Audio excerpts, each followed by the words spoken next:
All right, y'all. So this is not part 4 to the haunted houses. I will make that video after this one.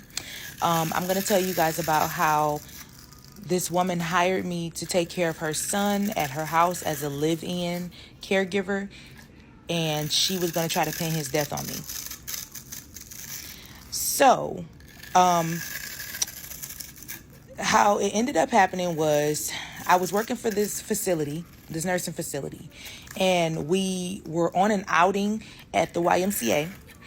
All of our clients, once they got finished doing what they were doing, everybody went back to the van. We got them all packed up, and me and my coworker, there were 2 different vans. Me and my coworker, we're getting everybody in the van, and we saw this middle-aged woman walking towards the YMCA doors. But then once she walked towards the doors, and whatever, she kind of did a U-turn, did a slight jog over to the vans, and she slipped a card through my window, and she did the same for my coworker's van in the front of me. And so we didn't get a chance to talk about it until we got back to the facility and whatever, once we got our clients and stuff all together and for bed. And so we started talking. My coworker told me that that's not the first time that woman has been there at the YMCA looking for help for her son. And so I was like, oh, so she has a son that's sick. And she was like, yeah, she explained it to me before. She said, but I've been working here at the facility so long, I'm pretty much going to retire from here. I'm never leaving. She was like, so, if you're interested, you should give her a call. So I was like, okay, I'll give her a call. So I gave the woman a call. I found out some information. And when I found the information out from her, I did a background check. I had one of my family members do the background check. And everything was fine. Nothing weird came up. And so then she decided that she wanted to set up an interview at a restaurant. So I ended up going to this interview with this woman. And she liked me. She wanted to hire me. And so she pretty much explained to me that it would be a live-in caregiving job. And so I was like, oh, okay. I've never done that before. And so I told her I wanted to go to her house first, just because the past jobs that I've had, I wanted to see how I felt first. So I get to her house. I don't feel anything weird. The only thing is I had this really turning feeling in my stomach. And at the time I was still young, so I didn't know what that feeling was. So fast forward, I move in. I let my mom know, that I got this job, live-in caregiving job. And the woman, shows me where I'm going to be staying.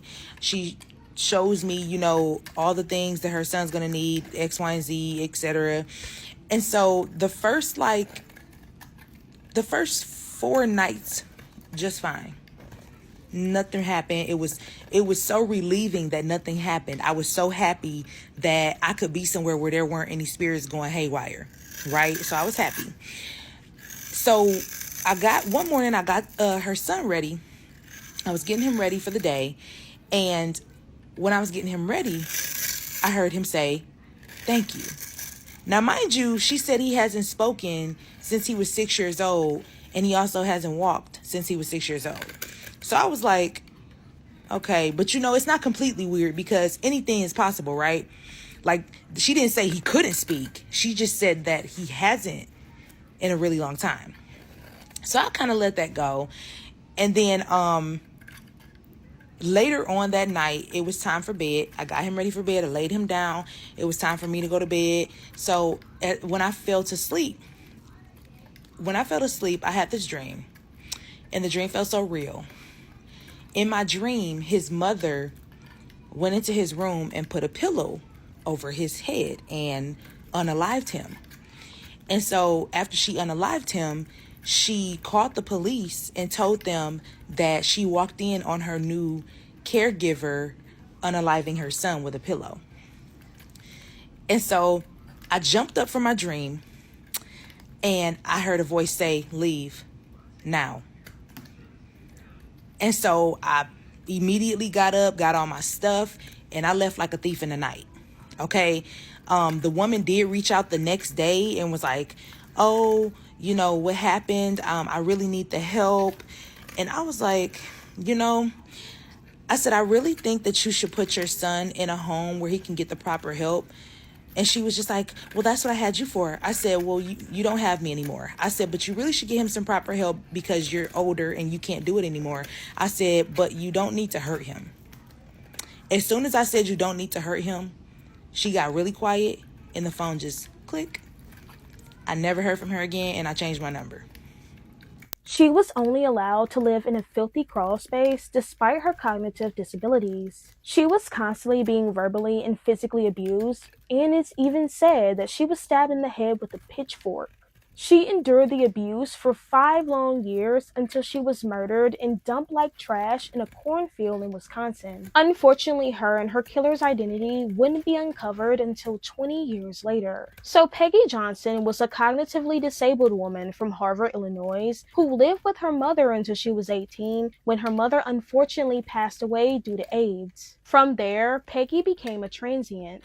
Then, in 1994, she ran into a nurse named Linda LaRoche at the Racine Medical Center. This nurse offered her a place to stay with the conditions of Peggy being a live-in nanny for Linda's 5 children and a housekeeper.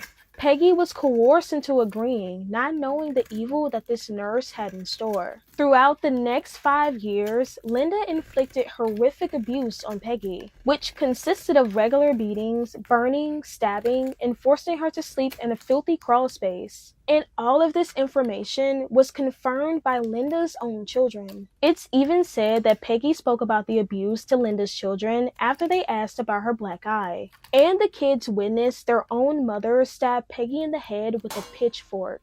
After enduring all of the abuse, Peggy finally succumbed to her injuries on July 20th, 1999, and was discovered by Linda's ex-husband. He claimed before that incident he had no knowledge of Peggy's abuse, which I believe is a lie. Linda told him she saw Peggy steal medication from the bathroom and witnessed her overdose, basically twisting her story as if it was a suicide. Linda then left for 2 hours, driving to a cornfield where she dragged and dumped her remains. The following day, her remains are discovered by a father and daughter walking down a rural road near Raymond, Wisconsin. Her body was covered by a man's jean jacket. The victim had visible signs of abuse, and her arm appeared to be bent in an unnatural position. The autopsy revealed that the victim had a cauliflower ear, a broken arm and nose, and had been sexually assaulted. Unfortunately, Peggy was never reported missing, and she remained unidentified for nearly 20 years. It wasn't until September of 2019 when a concerned citizen reported that Linda LaRoche confessed to murdering someone drunk while she lived in the Midwest. Linda was arrested, and all of the horrific details of Peggy's torture was finally addressed. Linda did try to twist the story as if Peggy wanted to take her own life.